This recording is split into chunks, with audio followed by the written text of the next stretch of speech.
morning, everyone. I'm Ms.Henapaul from the Department of English, KBN College. Today, I would like to discuss the poem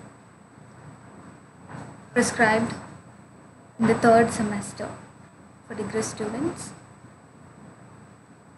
Where I Live, a poem by Arundhati Subramaniam. Let's get to know the poet first. Arundhati Subramaniam is a celebrated contemporary Indian poet. Now here we see the picture of the poet. She is a contemporary Indian poet. She was born in Mumbai in 1973. She developed a love for words and language from an early age. From a very young age, she developed love for language and she eventually became a poet. She earned a BA in English from St. Xavier's College, Mumbai. And she later joined a poetry circle, which is the Poetry Circle of Bombay, where she began her poetic apprenticeship. That is where she learned how to write poems, and she learned the beauty of poetry there in the Circle of Bombay, Poetry Circle of Bombay. There she explored performance and live readings, studying the interplay of sound, pause and rhythm in poetry. That is where she learned about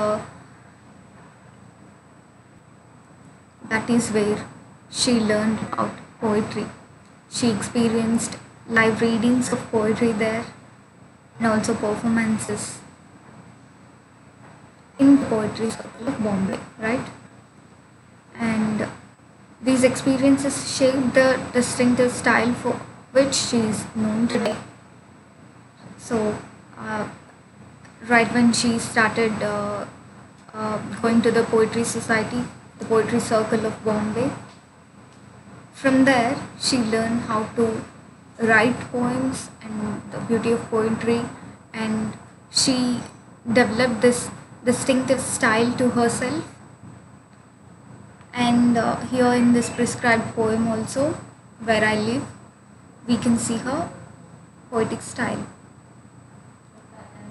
Now, her first collection of poetry on cleaning bookshelves was published in 2001, followed by Where I Live in 2005. When God is a Traveler is also another one of her collections, which was published in 2014. Love Without a Story was published in 2020. And her most recent Wild Women, Seekers, Protagonists and Goddesses in Sacred Indian Poetry was published in 2024. These are her major works, collections of poems that she released in the given years. Alongside poetry, she has worked as an editor, anthologist, a critic and a curator.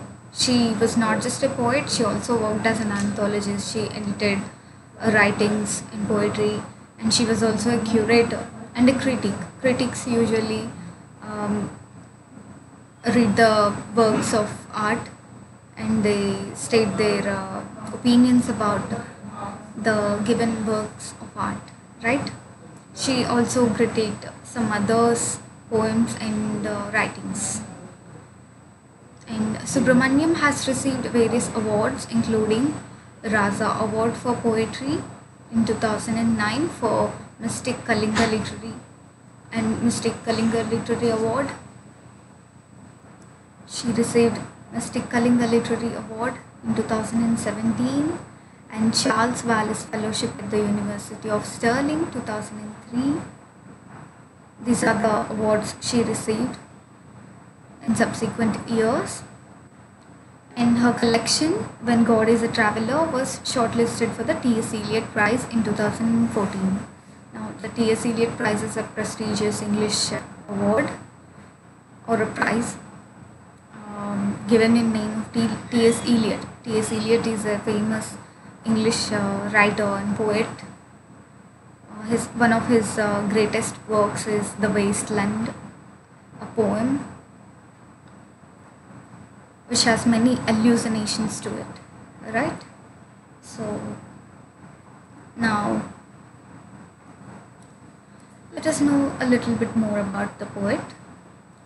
As we have already discussed, she is a contemporary Indian writer and poet and essayist. She also worked as a curator and a critic. And born in Mumbai, 1967, one of India's most celebrated English language poets. So, not that her poems were written in regional language and translated to English, but she writes in English, right? Indian English writer. She's an Indian English writer, and her poetry, most of her poetry, has elements of everyday experiences, Indian spirituality, personal identity, philosophy, and urban living, right? These are the aspects which she incorporates in her poetry. We can see these elements in our present poem as well. And her major themes in her writings include self-discovery, home and belonging, spiritual awakening, modern existence, and inner transformation. These are some of the themes which she explores in her poetry. In our present poem as well, we'll discuss the major theme, home and belonging, right? Okay. And here we have a list of awards she has received: Sahitya Academy Award in 2020, Khushwant Singh Memorial Prize in 2015, International Recognition for Contemporary Poetry. She also got international recognition for her poetry. Piero Bigone GRE Prize, Piero Bigone GRE Prize in Italy, right? That's a name we are not used to. It's an Italian prize, so a literary prize. And she was also shortlisted for T.S. Eliot Prize in the UK in 2015, like we discussed earlier about T.S. Eliot being a famous poet. So she was shortlisted for a prize named after him. So now, let us get into the poem a little. Before getting straight into the poem, let us discuss what the poem could possibly be about. Alright, before reading the poem itself, let us get a background to it. So, what does "Where I Live" mean? The title of the poem is "Where I Live," right? So, what does it mean? At first glance, it might look like a place that she is talking about. Of course, it is a place that she talks about in the poem, but the poem has something much deeper, right? It has a deeper meaning to it besides the literal meaning which she conveys in the poem. Where do we really live apart from the poem? If we and the title, keeping aside the literal meaning of the poem, if we take the title for a general sense, in a general sense, what does it mean? Where do we really live? Is it in a city, in a house, in relationships, in memories, in our thoughts? We live in our thoughts, or in our soul? Where is the place that we live in? Now this becomes a philosophical question, right? So, but the poet here, when we get into the poem, we understand this, that the poet is talking about a particular place that she admires and she has been a part of her in her life, right? But if we take this in a much deeper context, which if we look at it in a deeper lens, through a deeper lens, we understand that this could be philosophical question, where I live, right? So let us get into the poem first.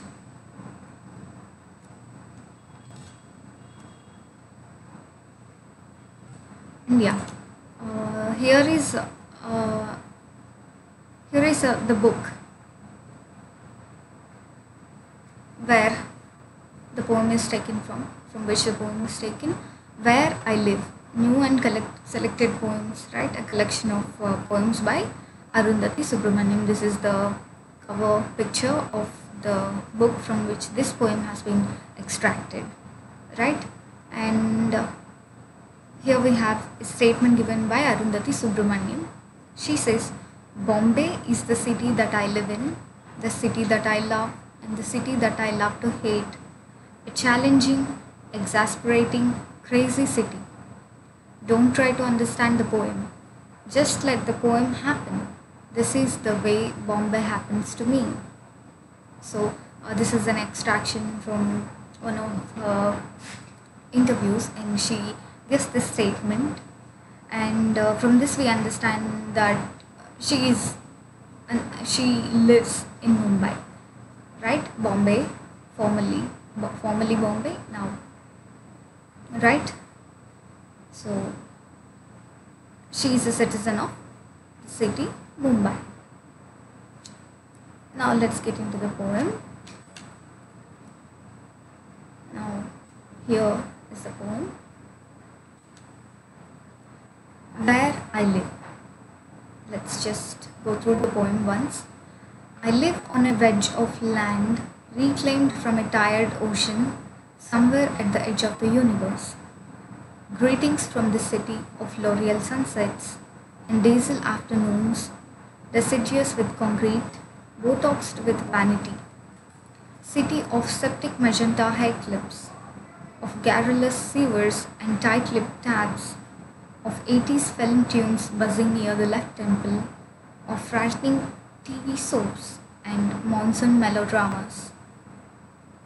City racked by hope and bulimia, city uncontained by movie screen and epigram, city condemned to unspool in an eternal hysteria of lurid nylon dreams, city where you can drop off a swollen local and never be noticed, city where you're a part of every imli soaked bhelpuri, city of the Mahalakshmi beggar peering up through a gorse bush of splayed limbs, city of dark alleys, city of mistrust, city of forsaken tubelit rooms, city that coats the lungs, stiffens the spine, chills the gut with memory, city suspended between flesh and mortar, and foam leather and delirium, where it is perfectly historical to be looking out on a sooty handkerchief of ocean,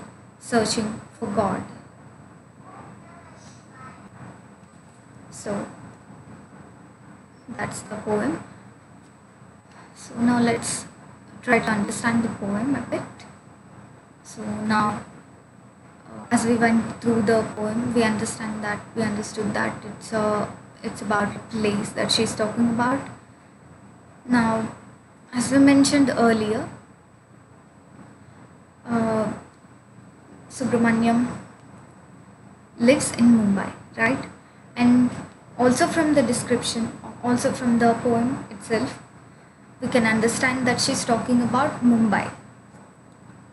We'll get into it and we'll understand that it is about Mumbai. She did not state the name of the city in this poem, but this poem was about the city Mumbai, right? Here she says, I live on a wedge of land reclaimed from a tired ocean somewhere at the edge of the universe. So now Mumbai is like on the west coast of India. It's almost like a piece of land which is almost in the ocean, right? That's why she says wedge of land reclaimed from a tired ocean. Now reclaimed means taken by the people for their livelihood, for their living, staying there, right? And it almost feels like it's on the edge of the universe. That's what she writes. And greetings from this city of L'Oreal sunsets and diesel afternoons, deciduous with concrete, botoxed with vanity. Right? Now the poet, greets from this city. what is the city about? What is it like? It's a city of L'Oreal sunsets and diesel afternoons, deciduous with concrete, botoxed with vanity, right? L'Oreal, you might know the term L'Oreal, right? L'Oreal Paris, a cosmetic company. It's a it's a cosmetic company.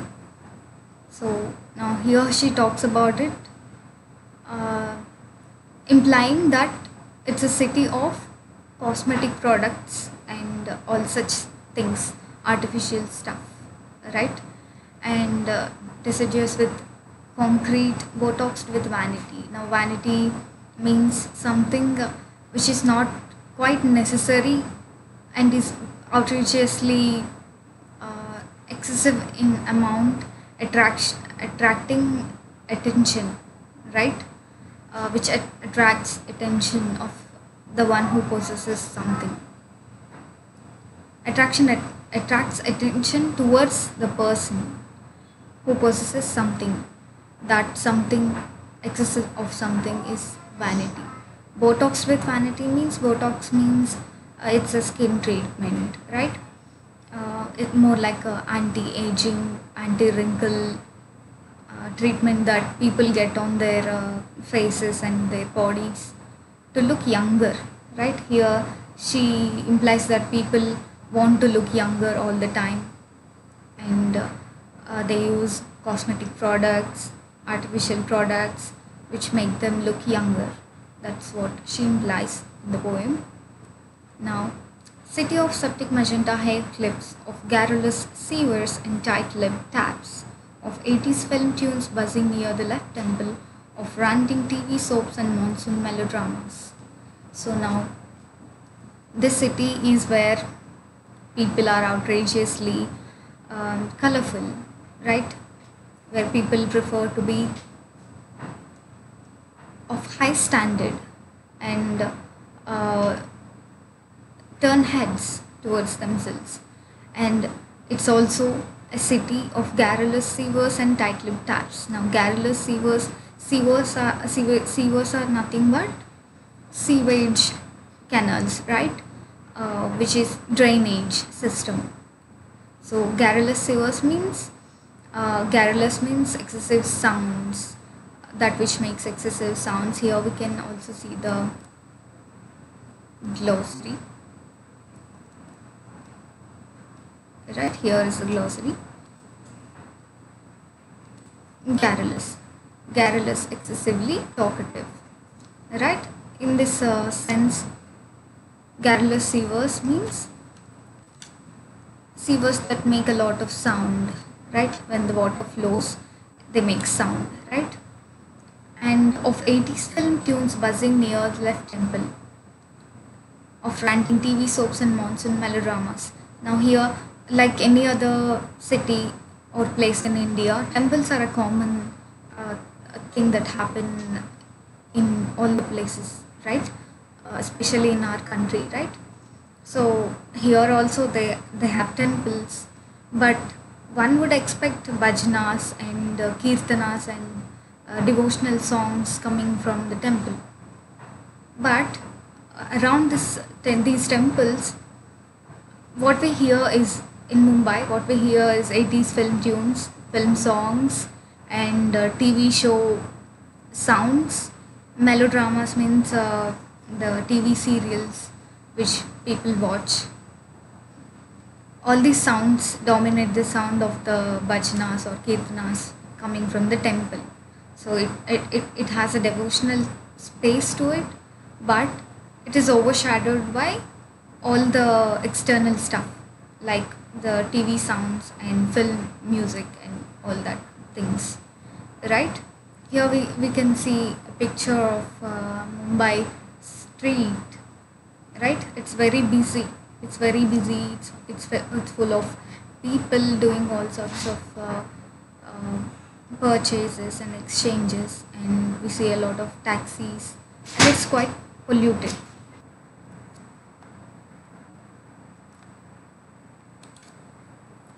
So let's go to the next slide. City racked by hope and bulimia, city uncontained by movie screen and epigram, city condemned to unspool in an eternal hysteria of lurid nylon dreams. Now that means city city racked by hope and bulimia. Here people have hope for a good life because it is a city there are a lot of opportunities, right? So here people have hope of good life, but at the same time people also suffer from, some people, not everybody, but um, a common thing is bulimia is an eating disorder where people eat excessively, and they tend to vomit all the food intentionally so that they don't gain weight. See now, in the previous lines, we saw that the people always want to look young, getting Botox and using all the artificial uh, products to look good and young, right? Here, they also want to look thin and lean. They don't want to get overweight. So that is bulimia. And city uncontained by movie screen and epigram. Now, this means the story of the city is uncontainable on a movie screen, by a movie screen, right? We see a lot of movies which feature Mumbai city, but from what the poet says, that is not everything the city is about. The things we see on the movie screens and stuff are not the entire is not the entire story of the city. Now, city condemned to unspool in an eternal hysteria of lurid nylon dreams. Now, here the poet is talking about hope on top of the stanza, and now she also talks about nylon dreams. Nylon dreams means dreams which might not come true, dreams which are quite uncertain, which do not promise success, right? We see a lot of people, even in movies and stories from movie stars and all, we hear that people go from various places of India to Mumbai, which is the biggest city, center for Bollywood films, right? So they go there for opportunities, and not just the film stars, a lot of people go there for work opportunities in various fields, right? So that is what the city is about. It's a place of dreams. It's a place of hope, and it's a place of nylon dreams, which might happen or might not come true, right? So next, city where you can drop off a swollen local and never be noticed. City where you're a part of every evenly soaked belpuri.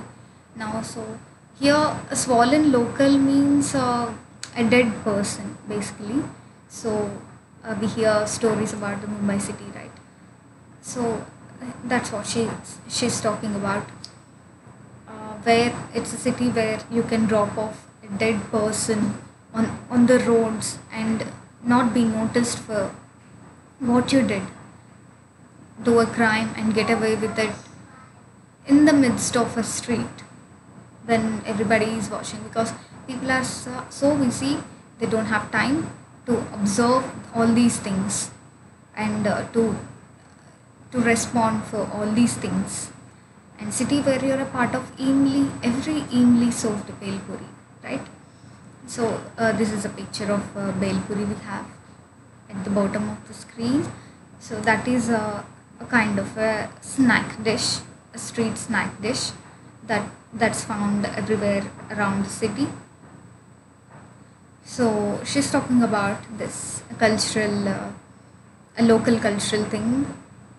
Everybody eats belpuri there, just like we eat pani puri or samosa or stuff like that.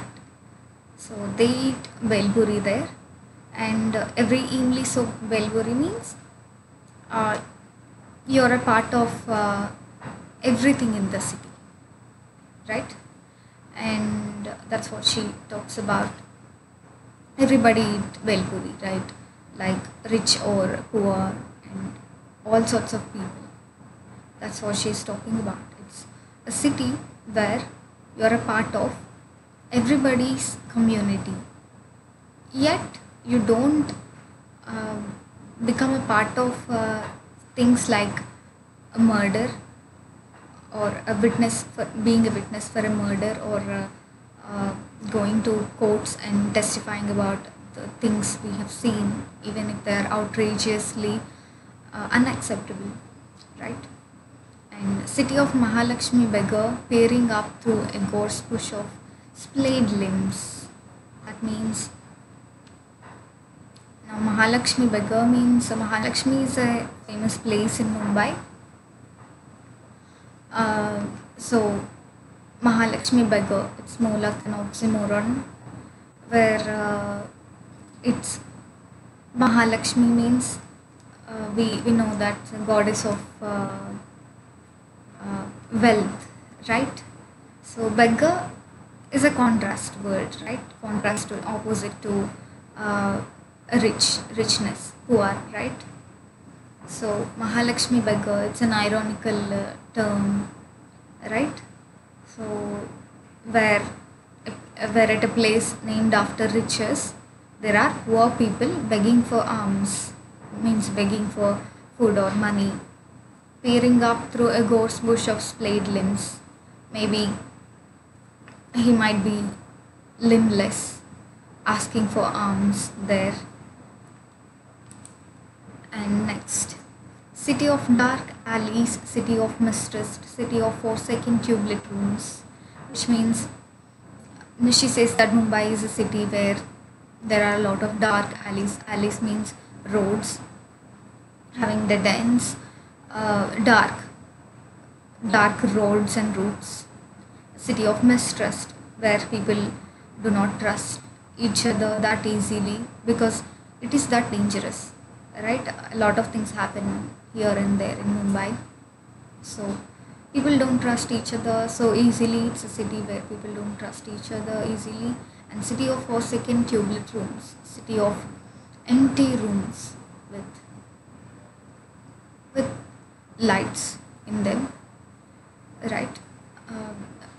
By this she means there are people in buildings, there are people always in all the buildings, but it's as if there is nobody in the room. That's what she means. And city that coats the lungs, stiffens the spine, chills the gut with memory. Well, that means here we have a picture here, a car releasing a lot of pollutants into the air, and besides the skyscraper buildings, right? So that is a pictorial representation of the city we are talking about.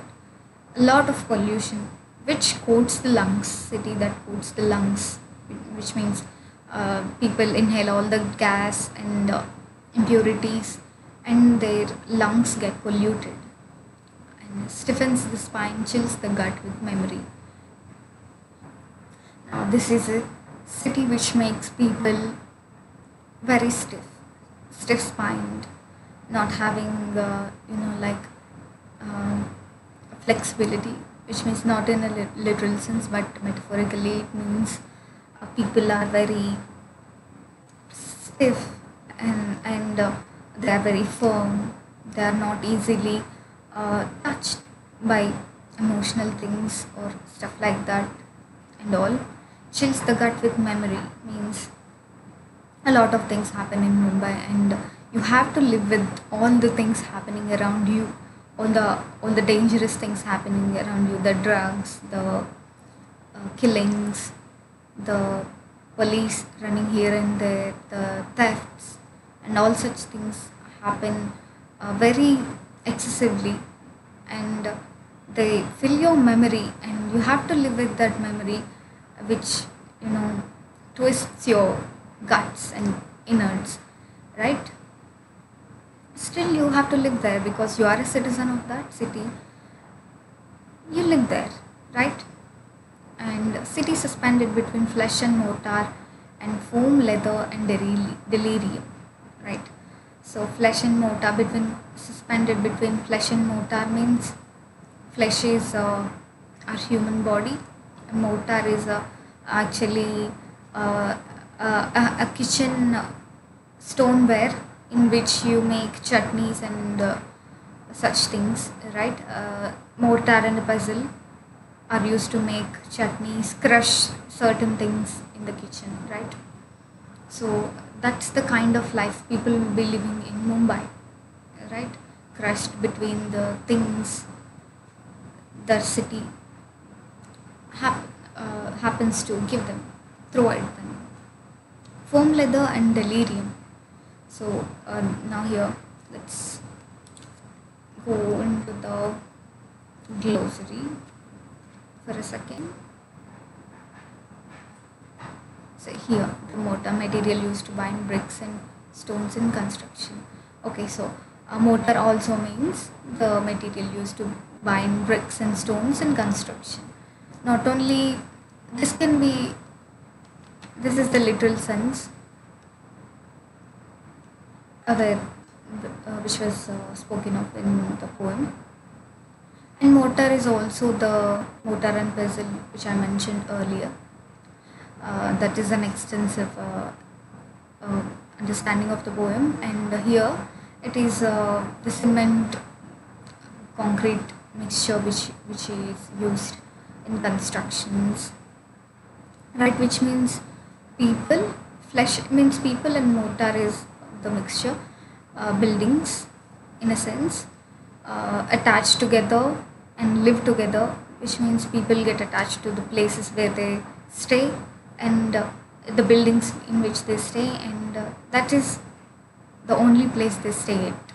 They don't get outside and such. So foam, leather, and delirium.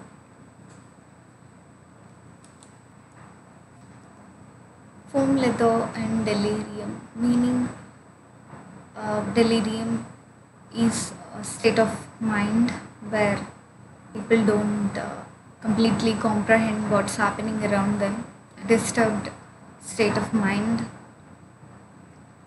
Foam leather means artificial leather, which is much cheaper than the regular natural leather, which is used in production of handbags or belts or stuff like that, hats and stuff like that.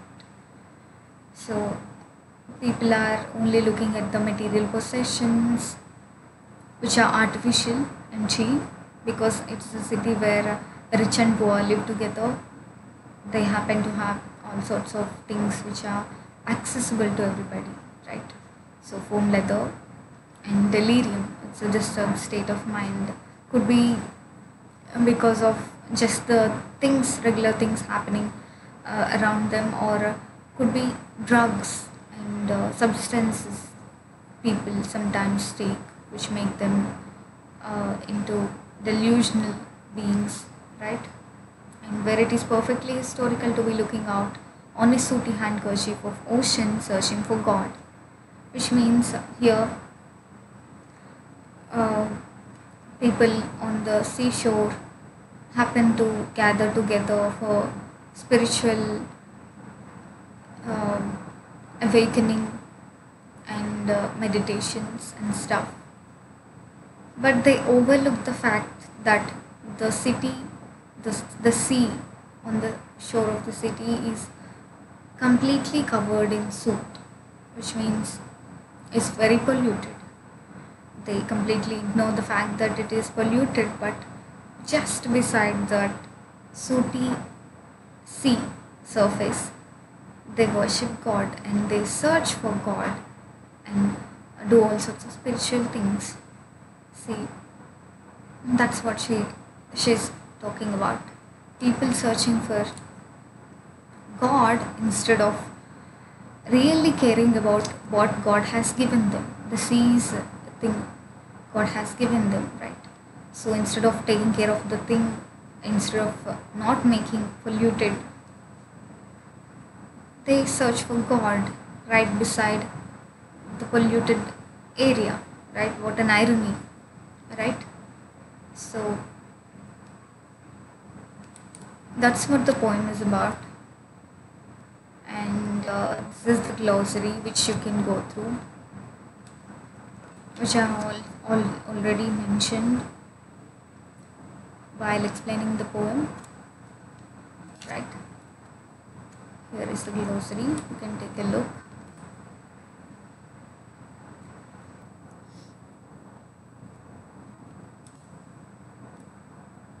Now let us try to understand the importance of poem for today's people.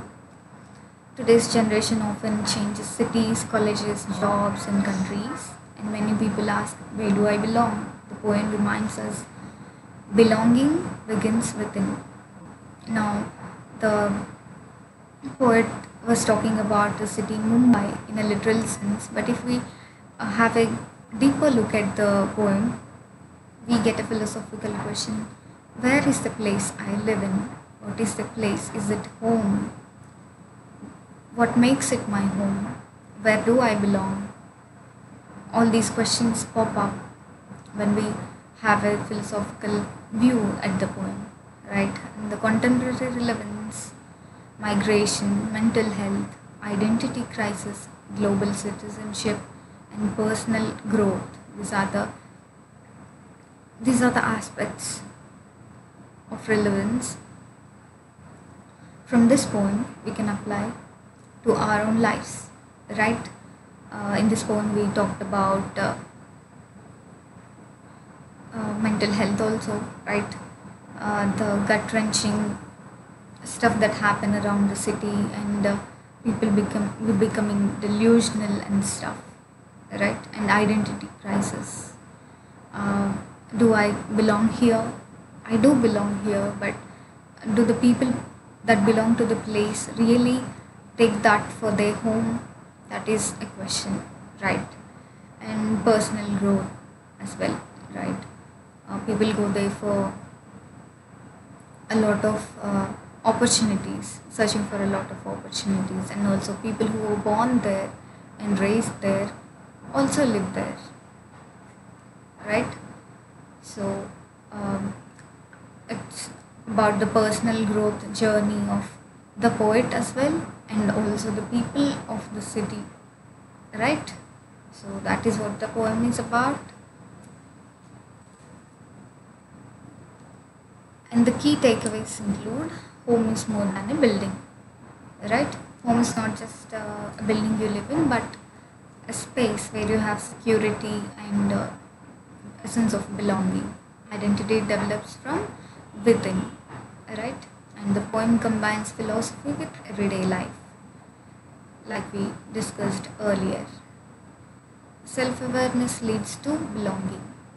See, now the poet talked about her own place where she lives, and she's very aware of the surroundings she has been a part of. So discovering your own surroundings, exploring your own surroundings gives you an idea of who you really are, because everything around you has an influence on you, right? So the poem invites reflection rather than giving fixed answers. So this poem is actually written in a free verse, which means it doesn't have a rhyme and rhythm to it, as you must have already seen the poem. So right, in this free verse poem, it invites the reflection rather than giving fixed answers. So the poet only explains about the city, but she doesn't really give a conclusive answer to what the city is and what it means to her. It's open to our own imagination to understand what the poem is about. So that is it for the poem. Thank you for your listening. So meet you in another video. Thank you.